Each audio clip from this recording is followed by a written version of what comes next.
बिस्मिल्लाहिर्रहमानिर्रहीम अस्सलामु अलैकुम जी। मैं हूँ इकरा तारिक। तो कैसे हैं आप? आज मैं लेकर आई हूँ आप लोगों के लिए बिना अवन और अवन दोनों तरीक़ों से बन जाने वाला बेकरी स्टाइल स्नैक। आज हम इस ब्रेड को बनाएंगे। बहुत ही मज़े का स्नैक बनता है, सभी को बेहद ही ज़्यादा पसंद आता है और बहुत ही कम बजट में बनकर तैयार हो जाता है। सो आप लोग इसे जब भी बनाएंगे देखिएगा सभी आपकी तारीफ़ करेंगे। इसे बनाकर 1 वीक के लिए स्टोर भी कर सकते हैं और इसे बनाने का तरीका बेहद ही ज़्यादा आसान है। स्टेप को अच्छे से करिएगा फॉलो। तो चलिए आइए करते हैं शुरू। तो चलिए सबसे पहले आप लोग एक बाउल लेंगे, इसमें आधा कप ल्यूक वार्म नीम गर्म आपको दूध का इस्तेमाल करना है। एक डंडा लेना है जिसमें दो चम्मच अंडा आपको साइड पर निकाल कर रख देना है, बाकी का इसी दूध में आपको शामिल कर देना है।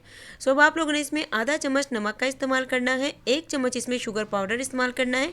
शुगर पाउडर नहीं है तो डायरेक्ट चीनी भी इस्तेमाल कर सकते हैं। अब इसमें 1 चम्मच इंस्टेंट ईस्ट यानी कि खमीर का इस्तेमाल करेंगे। खमीर किसी भी किस्म का इस्तेमाल कर सकते हैं जो आपको अच्छा लगे। 1 चम्मच इसमें ऑयल जाएगा। अच्छे से मिक्सअप कर लीजिए और 10 मिनट के लिए किचन में ही छोड़ दीजिए इसे कवर करके, ताकि हमारी जो ईस्ट है वो अच्छे तरीके से एक्टिव हो जाए। अब बारी आती है इसमें मैदा शामिल करने की। सो मैदा यहाँ पर हम लोग इस्तेमाल करेंगे पूरा 2 कप, क्योंकि मैं बनाने वाली हूँ 2 ब्रेड्स। 2 कप पूरा मैंने मैदा शामिल कर दिया। हाथों की मदद से पहले मैदे को अच्छे से इसमें मिक्सअप करना है। अगर मैदा आपसे ज़्यादा इसमें हो जाता है तो कोई बात नहीं, थोड़ा सा दूध यूज़ कर लें। अगर मैदा आपसे बहुत कम इसमें इस्तेमाल होता है, मतलब कि लूज़ है डो, तो आप लोग एक्स्ट्रा थोड़ा सा मैदा और इस्तेमाल कर लें। तो इसे अच्छे तरीके से आपने मिक्सअप करना है। अब आप लोगों ने 1 चम्मच ऑयल लेना है हाथों पर। उसके बाद आप लोगों ने इस तरीके से अप्लाई करने के बाद इसे मुक्की मारनी है, लाइक जैसे कि आटा हम लोग गूंथते हैं ना, बिल्कुल वो स्टेप करना है। अगर डो आपकी ज़बरदस्त और बेस्ट होगी तो आपका ऑलमोस्ट जो ब्रेड है बहुत ही मज़े की और बहुत ही सॉफ्ट बनेगी। उसके बाद आपने पेड़ा बनाकर इस तरीके से कवर करके अच्छे से आधे घंटे के लिए नहीं बल्कि पूरे 1 घंटे के लिए छोड़ देना है, ताकि डो हमारी राइज हो जाए। सर्दियाँ हैं तो इसे ओवन में रख दीजिए, गर्मी है तो इसे किचन में ही रखिए, फ्रिज में बिल्कुल भी नहीं रखना है। चलिए जी सेकंड स्टेप करते हैं स्टार्ट। पैन लेंगे, 4 to 5 टेबल स्पून इसमें ऑयल ऐड करेंगे। ऑयल को थोड़ा सा गर्म होने के बाद एक मीडियम साइज़ का चॉप किया हुआ अनियन यानी कि प्याज डाल देंगे। फ्लेम को आपने रखना है जी इस स्टेप में मीडियम, और आप लोगों ने इसे करना है जी सोते। सो ये स्नैक मैं आपको गारंटी से बोलती हूँ कि बिक्री से भी नहीं मिलेगा। अब आप लोगों ने इसमें 150 ग्राम बोनलेस चिकन का इस्तेमाल करना है। अगर आपको चिकन नहीं पसंद है तो आप लोग इसे स्किप भी कर सकते हैं। चिकन डाल देने के बाद चिकन को अच्छे तरीके से 2 से 3 मिनट के लिए इसे सोते करेंगे।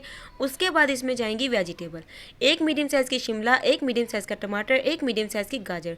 सारी चीज़ों की कटिंग बिल्कुल चॉप रखनी है। इस तरीके से करके आपने डाल देनी है तीनों चीज़ें। उसके बाद 5 मिनट के लिए इसकी भुनाई करनी है इस चिकन के साथ, ताकि सब्जियों का जो कच्चापन है वो ख़त्म हो जाए, सब्जियों की जो खुशबू है चिकन के अंदर बहुत ही अच्छे तरीके से डेवलप हो जाए। तो मसाला कितना जाएंगे चलिए आइए बताती हूँ। 1 टीस्पून नमक, लाल मिर्ची का पाउडर, धनिया पाउडर, कुटी हुई लाल मिर्च, जीरा, अदरक लहसुन का पाउडर, चाट मसाला और थोड़ा सा गरम मसाला। एक टीस्पून ये सिंपल से मसाले हैं। बाकी हाफ टी स्पून आपको गरम मसाला रखना है, हाफ टी स्पून अदरक लहसुन का पाउडर। हल्दी नहीं यूज़ करनी, इतने ही डालिएगा, ज़बरदस्त आपको जो है फ्लेवर खाने में मिलेगा। और मसाले डाल देने के बाद 10 मिनट के लिए आपने इसकी भुनाई करनी है। और इसमें आपने डालना है थोड़ा सा केचप और थोड़ा सा मेयोनीज़, जिससे आपकी स्टफिंग बहुत ही क्रीमी बनेगी, बहुत ही रिच बनेगी और बहुत ही मज़ा करवाएगी जब आपका स्नैक एकदम से बेक होकर रेडी हो जाएगा। फ्लेम को ऑफ कर दीजिए। स्टफिंग हमारी एकदम रेडी है। इसे निकाल कर प्लेट में साइड पर रख दीजिए। तो लीजिए गाइस, डो हमारी एकदम अच्छे तरीके से राइज हो चुकी है। परफेक्ट मेजरमेंट करेंगे तो डो आपकी फूलेगी। कुछ लोग कहते हैं डो नहीं फूलती, यार परफेक्ट मेजरमेंट करो तो क्यों नहीं फूलेगी। अब अपने शेल्फ पर क्या करना है, मैदा डस्ट आउट करना है, डो को निकालना है। 10 मिनट के लिए आपने ये वाला स्टेप ज़रूर से करना है। इससे डो के अंदर जितनी भी एयर आ जाती है इसकी वजह से वो अच्छे से रिमूव हो जाती है और आपकी डो एकदम सॉफ्ट और ज़बरदस्त हो जाती है। 2 पेड़े बना लेंगे गोल करके इस तरीके से। तो देखिए पेड़े बना लेने के बाद आप लोगों ने एक पेड़ा लेना है, अच्छे तरीके से इसे रोटी की तरह बेलना है, लेकिन थोड़ा सा मोटा रखना है, 1/2 इंच जितना। इसे बहुत ज़्यादा बारीक नहीं बेलना है, थोड़ा सा मोटा रख के गोल बेल के बेकिंग ट्रे में ऐसे आप लोगों ने असेंबल कर देना है। तो 2 बेक बना रही हूँ ब्रेड्स में, आपको मैंने बताया है। तो बेकिंग ट्रे भी मैंने रेडी कर ली, मैं इसे ओवन में बेक करूँगी, आप लोग पतीला में भी इसे बेक कर सकते हैं। तो नेक्स्ट इस पर थोड़ी थोड़ी सी केचप लगा के अच्छे से स्प्रेड कर दीजिए। और जो पीछे हमने स्टफिंग बनाई है वो कैसे अप्लाई करेंगे चलिए मैं आगे आपको बताती हूँ किस तरीके से हमने इसकी लेयरिंग कर देनी है। सो लीजिए इस तरीके से स्टफिंग को आप लोगों ने अप्लाई करना है। दरमियान में जो है पिज़्ज़ा कटर की मदद से आप लोग इसे कट करेंगे। इस तरीके से निशान लगाकर इसे हम फोल्ड करेंगे।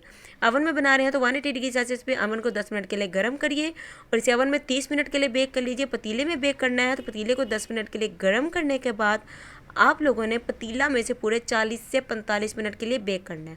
ओवन में पूरे 30 मिनट बेक करना है और पतीला में 40 से 45 मिनट।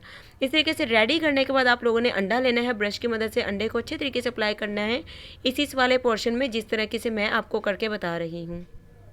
तो देखिए इस तरीके से अंडा अप्लाई कर देने के बाद ब्रश की मदद से फिर आप लोगों ने थोड़ा सा इसमें सेम सीड या ब्लैक तिल या कुछ भी जो भी आपको अच्छा लगे इसके ऊपर आपने अप्लाई कर देना है इस तरीके से, क्योंकि इसके बाद बेक होने के बाद जो इसकी लुक है ना बहुत ही मज़े की आएगी, इवन के बेकरी से भी बहुत अच्छा बनेगा। तो चलिए आइए स्नैक को फटाफट से बेक करके मिलते हैं आपसे, चलिए फिर।